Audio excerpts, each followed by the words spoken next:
Corre el año 1927.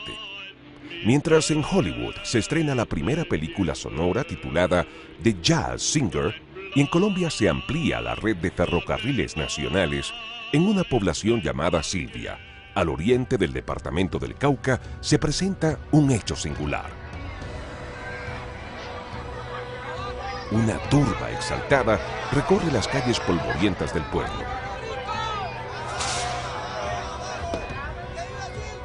Delante de la multitud camina un anciano con un gallo de pelea.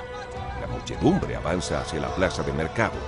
Allí, solitario, los espera un hombre vestido de negro con otro gallo entre sus manos. En contados minutos estallará una guerra simbólica entre toda la población de Silvia y un hombre aborrecido por ella. Se arrojarán al ruedo dos aves indómitas que a picotazos lucharán por honores ultrajados.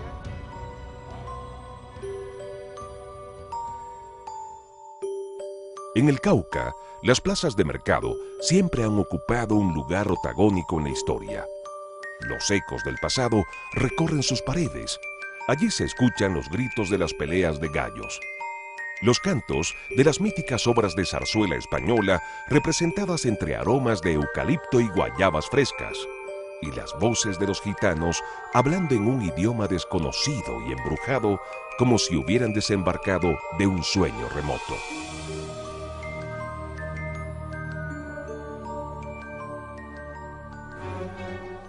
Esta es quizá la fotografía más antigua de Popayán.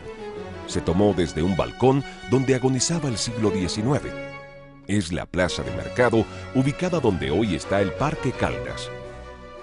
En algunas de esas fotografías están los caballos amarrados a los postes de allá de los portales o por allí a algunos otros postes improvisados que había frente a lo que ahora es la alcaldía, que generalmente hacia ese lado instalaban las bestias, que eran donde venían los vendedores y traían también los productos del campo. Esta es otra fotografía de la plaza central de Popayán a fines del siglo XIX. Este sitio era el eje de la ciudad. Hoy, por ejemplo, es imposible concebir una corrida de toros en el parque. Por lo que he leído, allí eran los toreos, cuando las fiestas, y sobre todo las fiestas del 6 de enero y eso, del 5 de enero era, que había toreo en la plaza principal aquí, y en los pueblos, en otros pueblos también.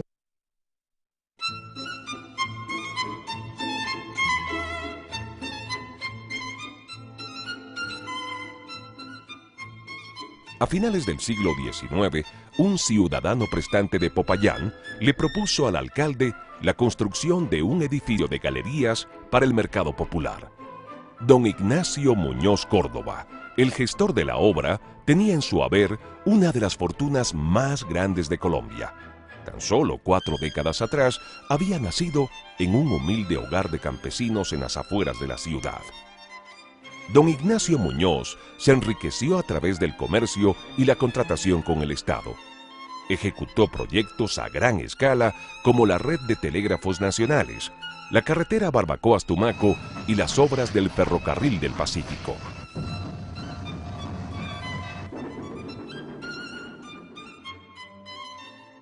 El contrato para la construcción de la galería se firmó en 1889.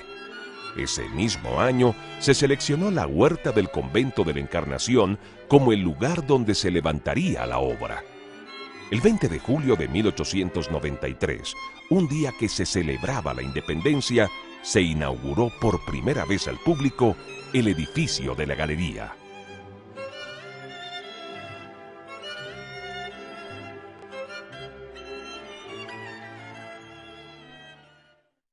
Como Popayán no tenía un teatro para la exhibición de obras artísticas, se utilizaba la galería para este tipo de actividades.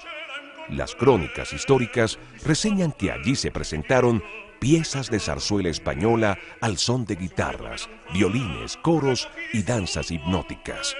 Las obras de Lope de Vega y Calderón de la Barca deleitaron a los payaneses a la luz de las lámparas de aceite y arrancaron gritos de júbilo a las generaciones de aquel entonces. Edificio, al interior, estaba muy bien distribuido.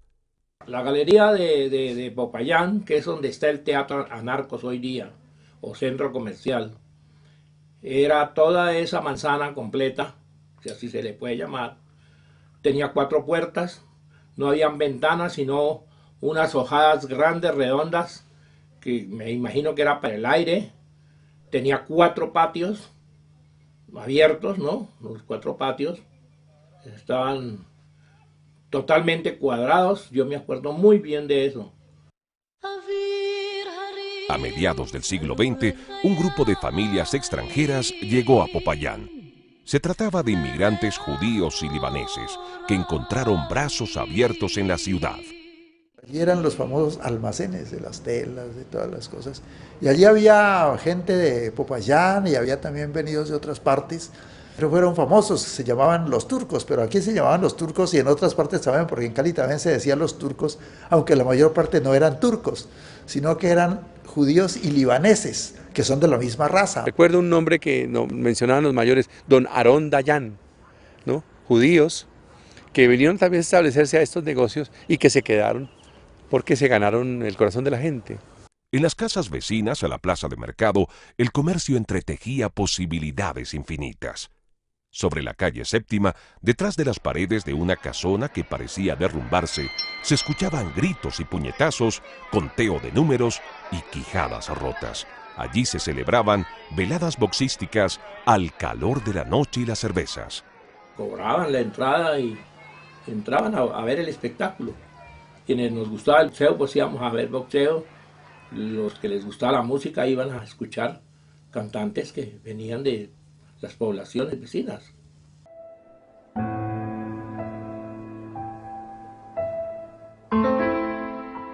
Esta es la única película que queda de la antigua Galería de Popayán.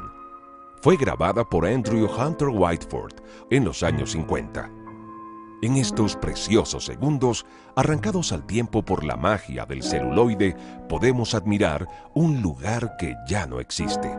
Un lugar que desapareció entre las cenizas del pasado.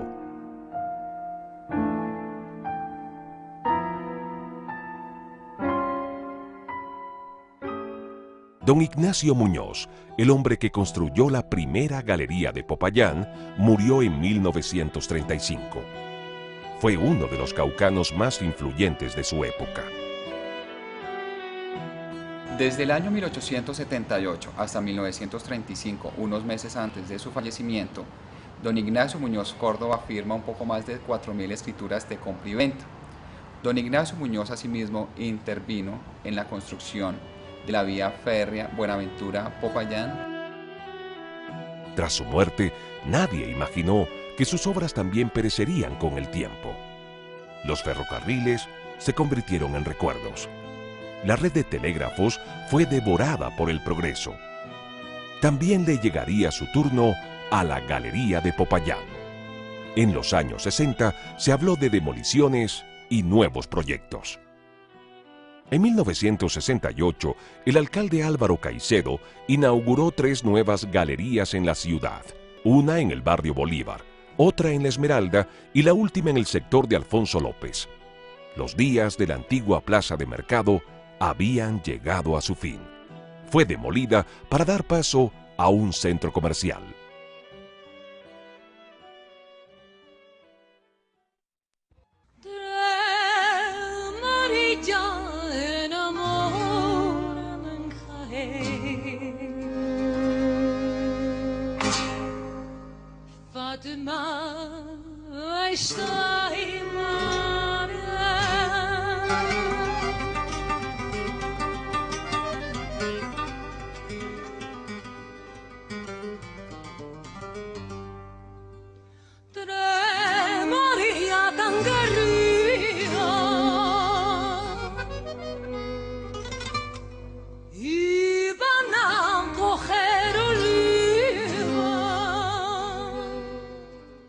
Cada año, una caravana de gitanos despuntaba en el horizonte. Se trataba de una población errante y enigmática que vagaba por el mundo y decía conocer los mensajes cifrados en las estrellas.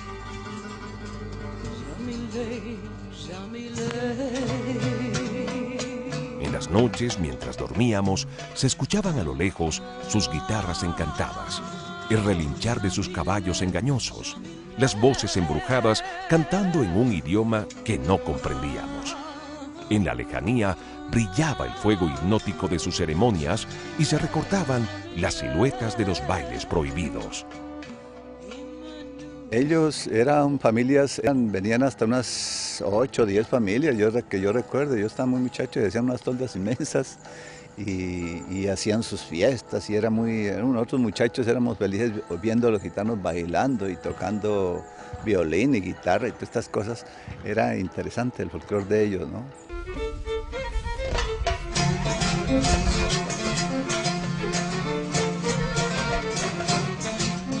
El comercio con los gitanos era a veces engañoso. Su espíritu trashumante les había hecho conocer el alma humana. Los hombres negociaban caballos inverosímiles y las mujeres estudiaban las líneas de las manos como si fueran grietas a través de las cuales se miraba el porvenir.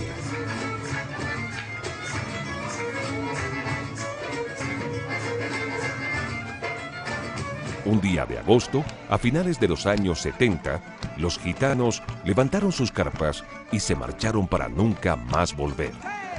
Atrás quedaron sus fiestas enigmáticas y la música de sus guitarras que nos despertaba al amanecer. ¿A dónde habrán partido? Es difícil saberlo. Ellos siguen los caminos del viento y el viento no se detiene en el ayer.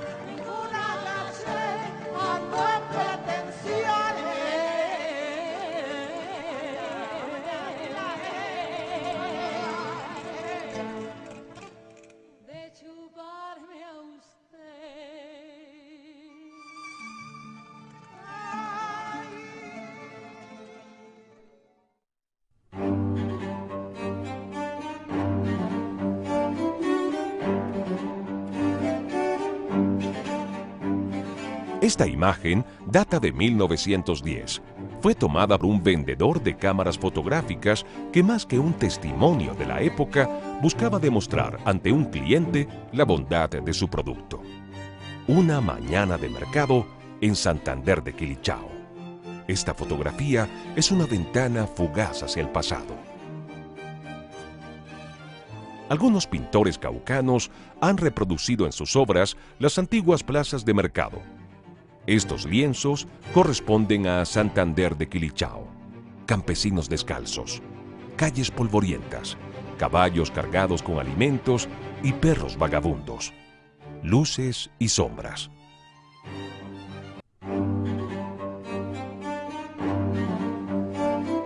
El 14 de noviembre de 1917, mientras el mundo miraba expectante el final de la Primera Guerra Mundial, en Santander se inauguraba el edificio de las Galerías, diseñado y financiado por la Sociedad Constructora de Obras Públicas. La Galería de Santander fue construida entre 1914 y 1918 por una iniciativa privada, un consorcio, un grupo de comerciantes de aquí que se unieron para construir un centro de acopio, teniendo en cuenta de que en esa época, como ahora y como históricamente ha sido Santander, era el centro de recolección de la producción agrícola de todo el norte del Cauca. La Galería de Santander se convirtió en uno de los lugares principales del pueblo y en un polo de desarrollo para el departamento. En 1944 fue adquirida por la alcaldía municipal y administrada por este ente gubernamental hasta hoy. Los ciudadanos que construyeron la Galería de Santander perseguían en realidad una meta más alta. Buscaban que el ferrocarril del Pacífico conectara esta localidad con el resto del país. La justificación era categórica. Con este centro de acopio, el municipio se había convertido en el eje central donde convergía la producción agrícola del norte del Cauca. Cuando ellos construyen ese edificio se van a Bogotá en los años 18, 19 y convencen a estos magos, vea, es que acá está el centro de acopio del norte del Cauca y es este edificio. Aquí llegan todos los productos de los diferentes municipios y necesitamos cómo desembotellarlos, cómo sacarlos de ahí. Y convencieron a estos magos que en su trayecto de línea férrea de Cali a Popayán, el tren hiciera un desvío de 26 kilómetros desde Timba hasta Santander, devolverse por ese mismo trayecto hasta Timba para continuar a Popayán. Finalmente, en 1927, el primer ferrocarril llegó a Santander de Quilichao y se instaló cerca de la plaza de mercado. La construcción de la galería había rendido sus frutos. El pueblo ahora se podía comunicar con el resto del país.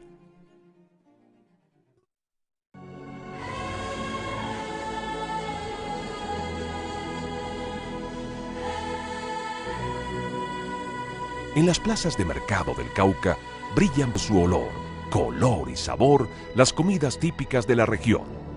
En sus mesas resplandecen los platos milenarios heredados de nuestros ancestros. ¿Quién no ha comido en la plaza de mercado Barrio Bolívar? El que lo niegue está mintiendo. Las plazas tienen adentro sus restaurantes modestos, sencillísimos, pero de una sazón estupenda, de un muy buen precio y que venden muy buena cantidad de comida y por eso son tan recurridas. Ahí en la plaza come el que tiene muy poco dinero y el que tiene más dinero. Son lugares insustituibles, son como la especialidad, en el lugar más sencillo, la especialidad más rica. Las nuevas generaciones desconocen la tradición que se alberga al interior de las plazas de mercado. Insistentemente decimos, un niño hoy sabe decir Kentucky Fried Chicken, sabe decir Pizza Hut, sabe decir McDonald's, sabe decir Burger King, pero no sabe decir birimbí, no sabe decir pipián. Se le dificulta decir sancocho, se le dificulta decir ogo, se le dificulta decir hogao, se le dificulta decir champús. ¿Por qué? Porque eso no es lo que ellos están comiendo. Los restaurantes de las plazas de mercado son un patrimonio cultural colombiano que vale la pena disfrutar, divulgar y preservar. Tenemos que mirar la mesa larga como espacios de conservación del patrimonio gastronómico de nuestros pueblos. Si uno quiere saber qué comía un pueblo, cómo se alimentó un pueblo determinado en sus orígenes, si uno quiere saber qué es lo que tradicionalmente ha permitido que un pueblo surja a partir de su gastronomía, a partir de su culinaria mejor, váyase a la mesa larga.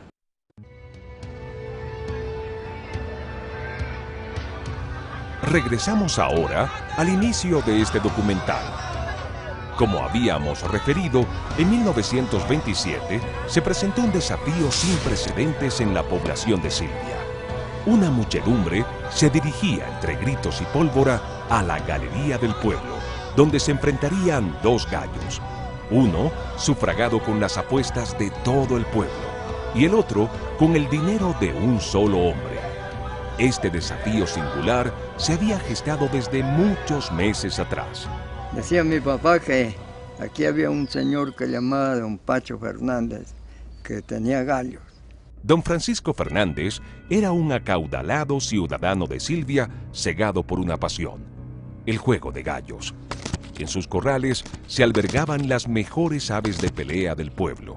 Además, era propietario de un gallo que nunca había sido derrotado y que su fama llegaba más allá de las fronteras de la región.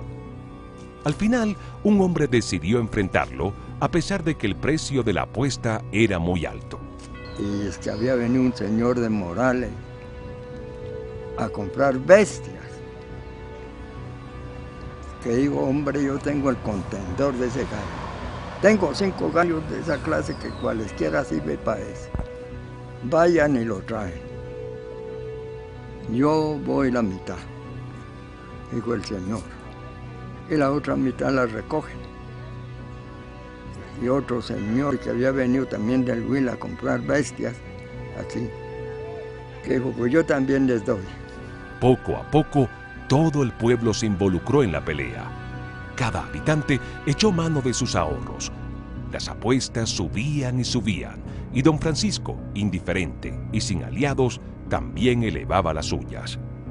El gallo contendor fue aclimatado a las heladas temperaturas de Silvia en una finca cercana, donde lo alimentaban y lo preparaban para la batalla. Al pueblo solo le cabía una posibilidad: ganarle a don Francisco, porque de lo contrario, muchos habitantes quedarían en la miseria. Y que tuvieron que recoger en todo el pueblo para el contendor. Los días pasaron hasta que llegó el domingo señalado. Que lo traían con música de arriba, todo el pueblo venía a ver, porque ese día iba a pelear el gallo del pueblo con el de don Pacho. La gente se instaló en la improvisada gallera. El ambiente era tenso. Había mucho dinero de por medio y seguramente más de una persona quedaría en la bancarrota. El árbitro se instaló en la mitad de la pista y llamó a los hombres. Les explicó las reglas del juego y luego dio indicaciones para que empezara la pelea. Allí comenzó una gritería colosal. Las aves ávidas de sangre empezaron a destrozarse a picotazos. Nunca se había visto una pelea así en el Cauca. Las aves saltaban para clavarse las espuelas y dejaban detrás de ellas un reguero de plumas ensangrentadas. El pueblo enmudeció cuando el gallo de don Francisco saltó sobre su oponente y comenzó a picotearlo en el cuello y el rostro. El fin estaba próximo. Solo era una cuestión de segundos. De pronto, el ave moribunda se repuso, se levantó y contraatacó. De un golpe, le clavó la espuela en el pecho al gallo de don Francisco, que no tardó en derrumbarse sobre la arena. El pueblo gritaba de emoción. En la galería de Silvia había sido derrotado el gallo más aguerrido de la región. Y toda esa gente, qué gritería, dice. Le parece contra don Pacho, pues todo el pueblo. Peleas de gallos al calor de la tarde. Gitanos errantes que perseguían las estrellas. Obras de zarzuela perfumadas con jazmín. Ferrocarriles que atravesaban las montañas y profetizaban buenos tiempos. Como estas, hay cientos de historias entretejidas en la bruma del pasado, y hay miles de encuentros silenciados por el tiempo que se dieron a la sombra de las plazas de mercado.